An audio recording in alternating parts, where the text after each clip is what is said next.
Hello বন্ধুরা, Mumbai canvas চ্যানেলের আরেকটা নতুন ব্লগে তোমাদের সবাইকে স্বাগত জানাই। আজকের রেসিপি চিজ কেক, মানে যাকে বলা হয় ছানা পোড়া। আবার এটাকে ইন্ডিয়ান অরিজিনাল রিকোটা কেকও বলা হয়ে থাকে। তাহলে চলো দেখে নেওয়া যাক এই ছানা পোড়া কীভাবে বানানো যায়। আমি এখানে বাড়িতে তৈরি করা ছানা, জল ঝরানো ছানা নিয়ে নিয়েছি।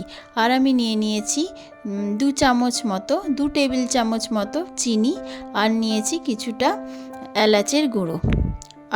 আর এখানে লাগবে 2 চামচ মানে 2 টেবিল চামচ সুজি। প্রথমে আমি ছানাটাকে একটু চামচ দিয়ে ঠেসে ঠেসে নেব। একদম প্লেন করা যাবে না, কারণ ছানা পোড়াতে একটু দানা দানা ভাবটা মুখের মধ্যে লাগলে বেশ ভালো লাগে। ছানাটাকে এখানে আমি 3 থেকে 4 মিনিট চামচ দিয়ে একটু ঠেসে নিয়েছি। এখন আমি এর মধ্যে প্রথমে মিশিয়ে দেবো চিনি। আমি এখানে চিনিটা গুঁড়ো করে নিইনি, কারণ ছানার মধ্যে যে জল আছে আর অল্প আমি এখানে দুধ মেশাবো, তাতে চিনিটা আপনা আপনি গলে যাবে। গুঁড়ো চিনি না ব্যবহার করলেও চলে। এরপরে আমি এর মধ্যে এলাচের গুঁড়োটা দিয়ে দিচ্ছি। সব কিছু একদম ভালো করে মিশিয়ে নিতে হবে।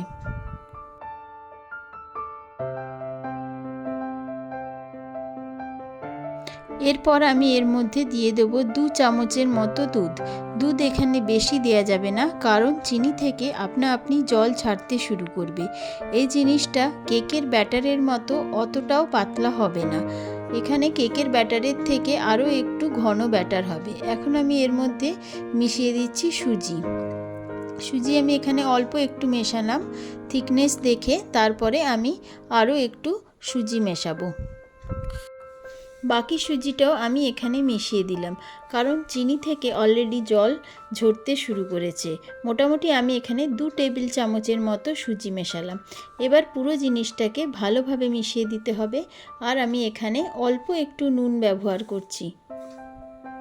এবার আমি এই জিনিসটাকে ঢাকা দিয়ে আধ ঘন্টার মতো রেস্টে রেখে দেব। আর এই সময় আমি কেকটা বেক করার জন্য একটা পাত্র রেডি করে নিচ্ছি। প্রথমে এটাতে 1 চামচ তেল দিয়ে বাটিটাতে ভালোভাবে মাখিয়ে নেব। বাটিটাতে তেল মাখানো হয়ে গেলে আমি এর মধ্যে একটা বাটার পেপারের টুকরো বসিয়ে দিচ্ছি। বাটার পেপারের টুকরোটা নিচের দিকে বসালে কেকটা খুব তাড়াতাড়ি আর ভালোভাবে ছেড়ে আসে। এখন আমি বাটার পেপারের ওপরেও অল্প একটু তেল মাখিয়ে দিলাম।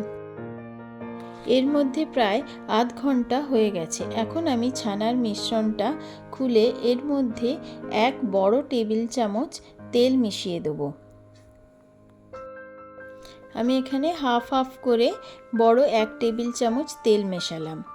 আর এখন এটাকে ভালো করে তেলটা এর মধ্যে মিশিয়ে দিতে হবে। তেলটা ভালো করে মিশে যাওয়ার পর এর মধ্যে আমি কিছু ড্রাই ফ্রুটস, মানে আমি এখানে দিয়েছি কিছুটা কাজু আর কিশমিশ।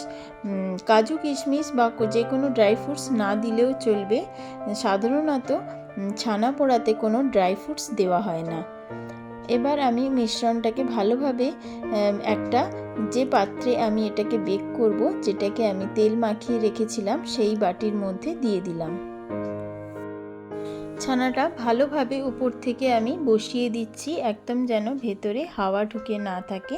আর উপর থেকে ভালোভাবে প্লেন করে নিলাম, যাতে এটা বেক হয়ে যাবার পরে ভালো দেখতে লাগে।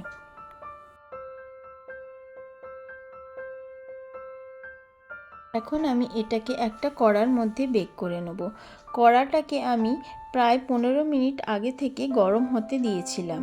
এখানে প্রিহিটেড ওভেন বা প্রিহিটেড কড়াই দরকার। আধ ঘন্টা কড়াটাকে মিডিয়াম ফ্লেমে গরম হয়ে যাবার পর আমি এখানে কেকের বাটিটা বসিয়ে দিলাম। ছানাটাকে এখানে প্রথমে মিডিয়াম ফ্লেমে আধ ঘন্টা হতে দিতে হবে, তারপরে 15 মিনিট একদম লো ফ্লেমে হতে হবে। দেখুন আমার এখানে প্রায় 45 মিনিট লেগেছে। আর চার ধার দিয়ে কীরকম সুন্দর ব্রাউন কালার এসে গেছে, ওপর থেকেও এর রং ভালোই ব্রাউন হয়ে গেছে। ছুরি দিয়ে কেকের মতোই এখানে চেক করে নিতে হবে, ভেতরে যেন একদম নরম না থাকে, ছুরি একদম পরিষ্কারভাবে যেন বেরিয়ে আসে। এবার আমি কেকটা 15 মিনিট ঠান্ডা হবার পর এটাকে আমি একটা পাত্রে বার করে নিলাম।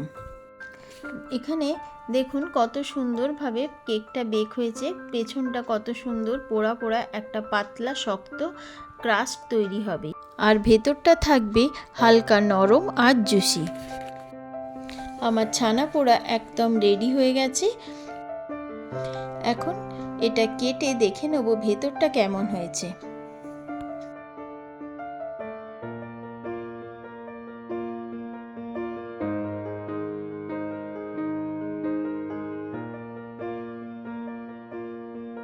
কেকটা একদম পারফেক্টভাবে এই ছানার কেক বা ছানা পোড়া একদম পারফেক্টভাবে বেক হয়েছে। উপর থেকে একটা পাতলা ক্রাস্ট তৈরি হয়েছে আর ভেতরটা হয়েছে হালকা নরম।